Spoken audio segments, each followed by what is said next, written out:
If you clicked on this video, you're probably asking yourself, what gear do I need to get in order to play competitive airsoft? Luckily for you, the answer to that question is in this video, so stay tuned.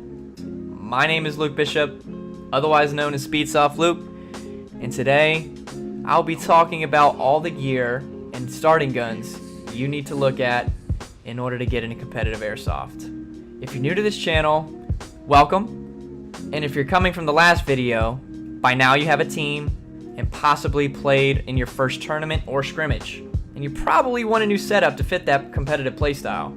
I'll tell you what, it can be overwhelming to see what everybody has on and what they're using.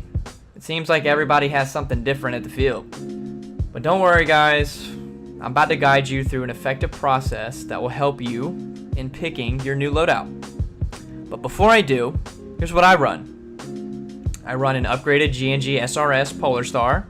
I have a Dye i5 mask with the clear lens. I feel like the clear lenses are very important. I have a SpeedsoftLuke Atom Pack, which is my backpack, in that bandolier configuration. And inside is an HK carbon fiber tank, 68 cubic inch, with a Polar Star regulator hooked to an amped grip line. My jersey and pants are from HK. Shout out to them, sponsored. My knee pads and gloves are also from HK. And I have Dye arm pads, which is also a sponsor. I have Nikes on my feet, and I'm not sponsored by Nike. Wish I was though. I know I just said a lot, so if you're confused, continue to watch and hopefully what I'm about to say clears it up. There are two popular classes of guns that I have seen in my 5 years of playing competitive airsoft. The M4 style rifle and the high kappa style pistol. Now I know some of you are screaming and crying, but Luke, there's shotguns, there's AKs, there's 9mm platforms. Yes, I know.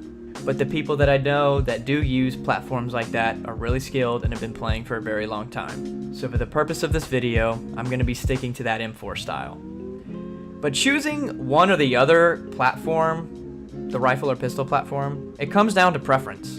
But to point you in that right direction, here are two rifles and two high kappas that I've selected that you can look at to start out. So for the rifle category, the first option is the KWA E4. The great entry price, great internals out of the box. It comes with a foregrip and is geared towards that AEG upgrade route. And what I mean by that is that the gearbox is really meant for AEG upgrades, upgrading the gears, upgrading the MOSFET, upgrading your motor and your grip, things like that. It is very good and designed for competitive play. The second option is the G&G SRS. It's a great entry price, and it's geared towards that HPA upgrade route. So if you want to get an HPA engine, drop-ins are really easy, or you can strip the gearbox down and slap a Polar Star jack or an Inferno in there.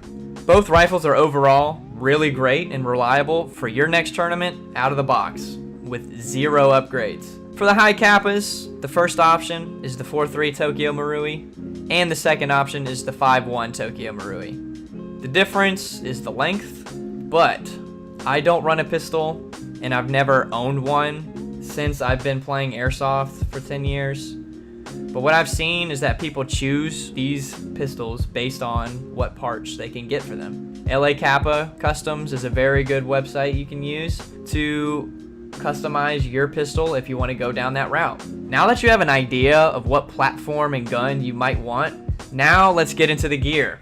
Let me tell you, this is how easy gear selection can be.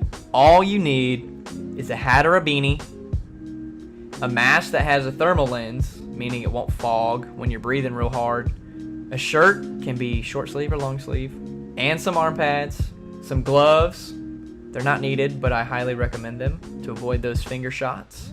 Pants, can be shorts or joggers, doesn't matter, and some knee pads, a belt with some mag pouches, and really comfortable shoes, because it all boils down to how comfortable you are on the field. You're probably thinking that you have most of this stuff, which is great, because that's how easy it is. You have most of the stuff.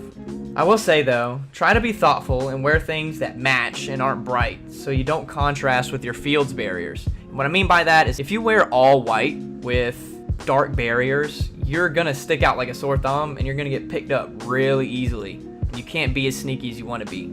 To close, I hope this video was helpful, and if you're still confused, don't be afraid to reach out to me on Instagram. My link will be in the description. and I will be there to help you in any way I can. The links for all the products in this video will also be linked. Have a good one, guys. Until next time, my friends.